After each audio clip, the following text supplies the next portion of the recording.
These sex offenders handing out candy. Now, here in Jacksonville on Halloween, they are required to keep their exterior lights turned off and post a sign outside their home saying no candy or treats here. All of the homes we visited tonight had the lights turned off. However, we only found one house that had the sign posted. It's frightening. Caroline Busker isn't talking about scary costumes. She's talking about the number of sex offenders registered as living in Florida. More than 40,000. As her girls go trick-or-treating, she's right by their side, keeping a close eye on them.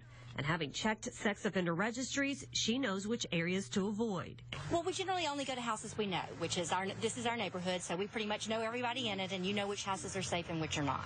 Well, what I do, I go online before I come outside every Halloween around this time, you know, just to make sure that the houses well, as far as the neighborhood that we travel through, it's a safe neighborhood. And this one, we always come to it every year. Michael Essex says he always avoids homes with the lights turned off because in Jacksonville, sex offenders are required to turn their exterior lights off and they're banned from giving out treats on Halloween. They're also required to have a sign like this one saying no candy posted outside of their home. I think as a parent, it's a great opportunity to have a conversation with your child about not everybody is safe. Angela Williams knows firsthand about predators. I was sexually abused for 14 years by my stepfather. My sexual abuse started at age 3. The numbers are staggering. According to the CDC, 1 in 4 girls will be sexually abused by their 18th birthday, 1 in 6 boys, and only 1 in 10 will tell. Williams says her abuser threatened to kill her mother, and she kept silent for years. They have the right to say no to authority. You know, we teach our children to be very submissive to authority. And we need to educate our children about personal boundaries, and it's in really talking about their personal space and their personal parts. Williams started an organization called Voice Today to help break the silence and cycle of child sexual abuse. She says 90% of the risk is actually from someone a child knows and trusts.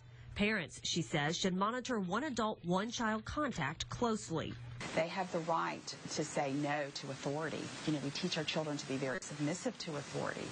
And we need to educate our children about personal boundaries, and it's in really talking about their personal space and their personal parts. Here's what she suggests. Drop in unexpectedly when your kids are away from home.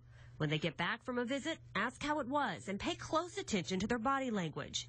And if they don't want to spend time with someone. Frankly, we just need to have the conversation. We just need to ask our children, has anyone ever touched you in your private parts or made you feel uncomfortable?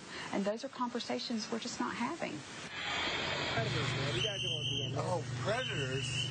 And it's a good idea to check sex offender registries regularly. We've linked them to our website, firstcoastnews.com, as well as the Voice Today website, which has some great tools for parents. Another great tool you may want to consider is this free app. It's called Life 360. We've posted more information on our website. It lets you map exactly where sex offenders are. It shows you their picture. Also lets you keep track of where your kids are. Reporting live tonight downtown, Heather Crawford, First Coast News. Heather, thank you very much. Coming up in just 60